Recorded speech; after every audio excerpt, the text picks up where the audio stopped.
The mobility routine is a great way to self-assess every day, get to know your own body and your restrictions, and work on those restrictions as a daily process. So we're going to start out in the squat position. So here I'm going to come down. Now depending on your flexibility, you might have tight ankles and you come down, your heels will lift off, quads might be a bit tight, adductors might be a bit tight, the hips might be a bit tight, and your butt tucks under. You're working towards opening up the adductors, opening up the groin, opening up the ankles, and over time you'll get there and you'll keep improving. But you might have to do your massage ball release work, your foam rolling and some traction stretching to improve those. Put these positions in all the joints, so ankles, knees and hips. But you want to get down into the squat every day. This is probably one of the most valuable positions to be able to achieve and maintain for the rest of your life. So working on it as a daily practice is highly valuable and is a great use of your energy and is a great return on it. So as you're down in this position, you can rock side to side. You want to make it dynamic, not just stay in one static position, and open up the ankles, open up the hips, and just get comfortable there. Breathe nice and deep. And you want to work towards getting more upright, rotating, being able to get right down and feel comfortable. And when you get good at it, you should be able to stay here for 2-3 minutes without it being painful. But that will take time. So some people will be stuck right up here. You've got to persevere and keep working at it. Now, if you've got really bad knees, you might have to modify it and just do a particular version that's right for you. If you've had some ankle injuries and they're really stuck and they're not going to open up, you might have to do it with your heels raised. But you want to work towards your best squat and keep self-assessing each day, keep working on it, keep doing the foam roller, the massage ball and the training. So the best way to improve the squat is to squat. So obviously in this position, but the loaded squat, with a barbell or dumbbell, getting down into that deep position is going to improve it and make it stronger. So that's why strength training is such a great mobilizer. But as a daily practice, you want to get down into that position, but you might hit your legs hard once a week. In the butterfly position here, just going to mobilize left to right, drive the hips in, try and get the knees down, open that up, and make it dynamic. So you're trying to make sure that you're active in the hips while you're doing it, trying to stop the back from rounding out. Then we're going into a half side split, just rocking the hips in and out, mobilizing the hip joint, finding where it's tight in the hamstring and the adductor, doing both sides. Then you can take both sides out at the same time and work on that. Don't have to force it too much, just work with it. Remember, you're trying to open up your tissues and make your body more used to these positions, not hurt yourself. So unless you're doing it frequently, your body might tighten up because it's not used to that position and you're not using that position on a daily basis. In this position here, you can work on getting some active lifts and that'll give you better control. If it cramps up, just massage it out. And then you can do the double ones and work on that. From there, we can bring the legs together. And then you want to hinge forward in the hip. So here, I'll do it where I'm hinging more. If you can't get at least a 90-degree angle in the hip doing that, then if you round out, you're going to put too much pressure in the lower back. So you want to work on that one. Use the hands to support. And you can come down, stretch out, work on gradually lengthening those hamstrings. And again, just like the squat, the best way to lengthen your hamstrings is to make them stronger in that deeper position. So your bent over row movements and deadlifts and single leg bends all help with that. And here you can do some active work, getting those going, double. So that way you get better active control over that range. You can point the toes, flex the feet as well, so you're hitting different, when you're like that, the nerves don't have as much tension through the back and the muscles aren't as stretched out. When I go like that, the calves stretch so the fascia pulls a lot tighter, so it's a lot harder like that than it is like that. You always go a bit further. From there we're going to go into some hip moves. So just got the feet apart wide enough that you can bring the knee down inside the ankle, just going from left to right. You can do this one on the back as well, it's quite nice. Turning the head to the opposite side. And then my favourite one here is coming right around, get to that position, then I move my hips, come right around, and then come back. So you just can work that with the breath. The head stays on the ground the whole time. So I'm breathing in as I bring the arm up, breathe out as I come down. In, out, and change. So you're doing the arms and the hips, arms and the hips. So now we're going to come up, work on the wrists. So the wrists can get quite restricted because people are typing using their phones and they don't really challenge the range of motion in the wrist, and they can get quite brittle and weak. So you want to make them strong in these positions. You do not want to rush this process. I had a wrist injury. It took about 6 months for me to be able to load it again because I overstretched the ligament. So you definitely do not want to do that. If you want to work on your handstands while you do it, you can practice pulling the fingers back like that, while you've got this on the ground and you're pulling the pads of the fingers back while you do these. It's a stronger stretch, but it'll give you the mobility required to get a nice handstand and to get better wrist flexibility for planches. So I'm coming over the wrist and I'm working side to side here. This one you can start out with more pressure in the knee and the hands this way, and then work towards straightening them out. Coming side to side, opening up the backs of the wrists. So you're mobilizing and strengthening the connective tissue. Remember, do not force it, don't rush the process. So it will open up, then I'll reverse that, coming this way, opening that up. And if you're really tight, just work with the range you have. You want small improvements over time. Then I'm internally rotating and hitting that other angle. So that's 4 different variations. Then I'm going into some strengthening exercises. So the first one is 3-finger push-ups. I'm coming up on those middle 3 fingers, pushing away. So doing, say, 5 reps there. Then I'll go up to the first knuckles, coming up like that. 5 there. Then I'll turn over and then do the backs of the wrists, pressing up into a fist and back down. So strengthening that wrist extension.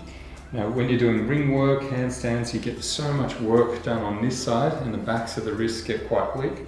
So doing these is a great way to keep that balance in the forearm. With that as well, you can also just do dumbbell extensions, just with really light dumbbells and high reps. Because one of the biggest problems is these get so strong, and then this has all this tension that side, so it's like shin splints, but it's in your forearm and you get elbow tendonitis. But you can easily avoid that by obviously not rushing the process with your ring training, with your handstands and all the pulling movements, and then also by balancing the strength that you get on that side with the extensors. So we've got the finger push up, first knuckle, wrist extension, and then the wrist rock. So this is strengthening laterally. So we're doing lateral deviation in the wrist, coming down. All of those can be made harder by having more weight in the wrist. Over time you can improve the strength through there, but again, don't rush it, it's not worth it. After the wrist, we're just going to work on the spine. So we're going to breathe in, extend, let the belly expand, rib cage expand, looking up. Then you're going to breathe out, squeeze all the air out, protract the shoulder blades, so you're really pushing right around the rib cage, making your belly as small as you can. Inhale, exhale, inhale, exhale. It's a great way to get in touch with your spine, work on getting that extension through the whole spine, not just in the lower back and the neck, and also feeling that body cavity pressure change. With all your mobility work and your training, you want to get used to breathing deep here and into the ribs. Now obviously if you're training heavy, your belly isn't going to come out, but you're going to hold those muscles tight, but you're still trying to use that diaphragm muscle to push right down and create what's called a non-compressible cylinder. So that makes your lower back a lot stronger, because the big enveloping muscle that goes over the organs And when it contracts and pulls down, it opens up the lungs so you can breathe in. And a large part of that core stability that's required to lift heavy comes from that strength of the diaphragm. So getting more awareness through there will really pay off. From here, I'm going to go into a nice hip mode. So I bring the left leg forward, I'm going to drop the hip down, go from the adductor into the hip flexor, and then lateral around into the lateral hip. So again, from the adductor, down and around. You can come right around into the hamstring, and you can come right around into the hamstring like that. So you're working that full 360. That's quite cool, but I like just getting in there so you can really keep that downward pressure into the front of the hip and the lateral hip and the medial hip like that. That's quite cool. When you come around, you can still keep pressure. It's just a bit harder when you come around here, depending on the flexibility to keep that weight loaded into it, but it's quite a nice hip mobilization. Now you do that before we go into double hip extension and the spinal extension. So I prepped the hips so that way now if I go into extension like that, I'm not just going to do it in my lower back because I've opened up the hips. When you're starting that, regardless if you've got lower back discomfort or pain, dysfunction there, you want to start out slow. So you may be here and you're just tractioning your spine. You're not rushing into that if it's uncomfortable. You want to make sure that it feels good. And you would have prepped a bit of extension with the cat-camel position that we're doing in the 4-point before.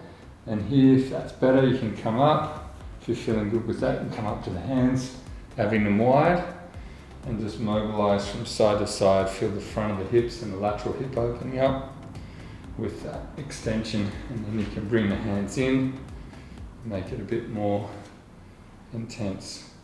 From there, I'm going to come back into a nice lat stretch. So having the thumbs facing up, opening up the lats, dropping back in the hips, getting that nice deep position, and then opening up the lats all the way through. So trying to keep the thumbs up, so I've got that external rotation, big breath in, and then breathe out, drop the chest down, sinking through. Now I'm going to come into a hip flexor stretch. So here, drop the hips forward, tuck the butt under, and I'm stretching out the front of that right hip. And then I can reach up through the fingertips and reach over. And rotate there. Just hit different lines. Just find where it's tight. Key thing is to really get that hip to open up. Now, just like the squat and the bend pattern, lunges are a great way to open up that deep position. So when you lunge, if you're lunging down really deep like this, and even coming right over and deep into there, you're stretching and you're strengthening when you're doing every rep. So here I'm going to drive the hips forward, and you can see as I bring that arm up, I'm going to lean over to get that nice fascial stretch all the way through. Big breath in, exhale, relax, tuck the butt under, and go further into it. From there, we're working on the bend pattern again. So we did it seated, now we're going to do it standing. So if your hamstrings are really tight, a good drill to get more awareness there and get more control over the hamstring is to decompress the spine, have the hands on the knees, and you're just going to work side to side. Now you might find that you're like this and your hamstrings are already pulling, and that's far enough. As you get better, you can go further and further. You're trying to maintain that arch in the lower back. And just work side to side, lengthen the spine, and you're getting that hip back disassociation. So it's all coming from the hip, the range. And you'll find that if you've got that, if you're going side to side, I feel different lines of tension. So I might, go on a particular angle, feel a bit of neural tension down the back as well, and behind the knees. So you really want to be able to hit at least a 90-degree angle in the hip before you start to add spinal flexion into it. And if you have any lower back issues, then it might be worth not even doing the spinal extension and just work on getting that core stability and strength there to hold there, but focus on the hip ability. Now if I round out here, because I've got the majority of the flexion coming from the hips, then when I round out, it's more of a traction force on my spine. Whereas if I could only get to here and I round out, I'm going to put a lot more pressure into my lower back. Then I can just traction out, let the weight of my head hang down. Feel that nice traction. Work on getting the chest closer to the thighs, forehead to the shin, elbows to the floor.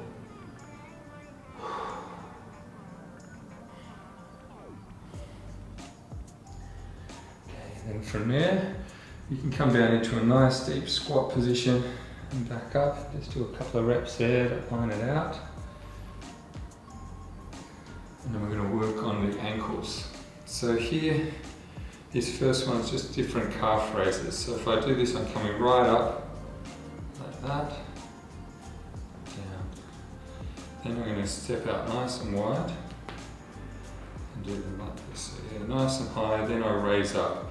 So it's important to do both. So doing this way to strengthen this side, and get that nice dorsiflexion, and I'm going up nice and high to get the plantar flexion.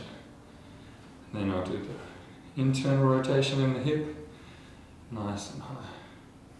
Then from there, I'm going to do some inversion, eversion, so stretching out, strengthening, hitting that.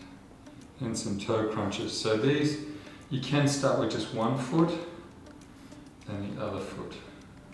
1, 2, or you work both together, strengthening the bottom of the foot. Now it's really important to get that control through the feet. They're often neglected, and if you got on that massage ball and you got into the bottom of your foot, you'd feel that tension there. So this helps strengthen those tissues so that way they become more coordinated and they're more resilient for foot strikes to the ground and better suspension. Then we're going to work on rotation all the way through the chain. So we're going to do a circle this way, circle that way. Circle this way, circle that way. And then circle the knees, circle the knees. Circle the hips to the side, to the front, the other side, across the back, and then back. Then I'm going to do a circle here, so just in the lower back, around. It's important when you go in extension to keep the jaw closed, tongue on the roof of the mouth. Around. Then I'm going to circle the lower ribs. So here and back. And then the chest, so bring the sternum forward to the side, back, back the other way. It's pretty funky. Then there's neck circles. You go easy on these, tongue on the roof of the mouth, jaw closed.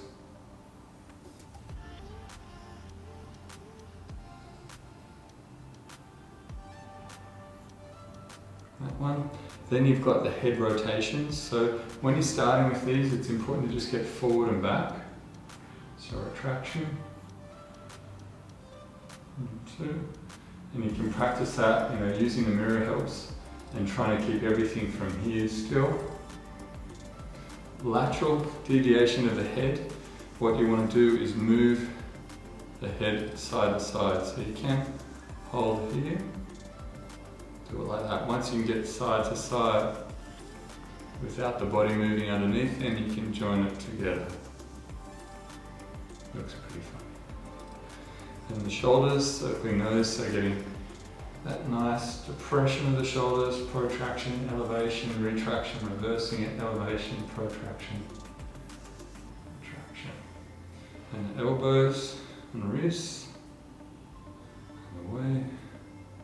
And we can take the shoulders up, overhead, rotate, circle, rotate, circle. So I'm getting that extension rotation as well in the upper body. It's kind of like what we're doing laying on the ground when we did those thoracic mobs on the floor and doing that floor float position. It gets that same rotation.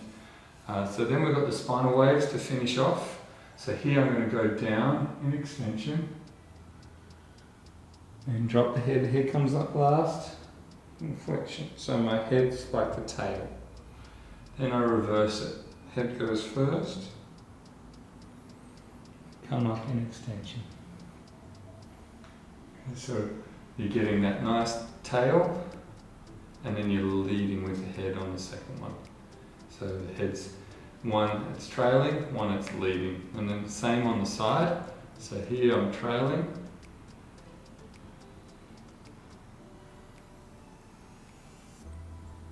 and then here I'm going to lead with the head, lead with the head. Now, these are all important to get that awareness of your spine, get control over it, get more awareness of the whole body. And each of the positions is a way of understanding your own body, what you need to work on, where your restrictions are. This whole process can be done in 5 minutes. This is obviously taking a bit longer because I'm explaining it, but you can get it down where you can really get through it all quite quickly. And some things aren't going to be as valuable to you because they're quite mobile already and you don't need to work on them too much, so you might skip over them, spend more time on the other things that are in need of work. And you may just prioritise, the things that are most important to you each day. But get into that, film the whole routine, get it down first, do it a couple of times without filming it. There's a poster that you can follow along, all the stills of it, to make it a bit easier. Have that on your phone so you can get to know it. And then you want to film it from the side so I can see all the different positions, and that way it's easy for me to give you feedback on what you need to work on if you've got any questions. If you know what you need to work on, then you can get to work and do all the associated mobility work and get right into those areas and just start working on it each day. Enjoy, and I'll see you soon.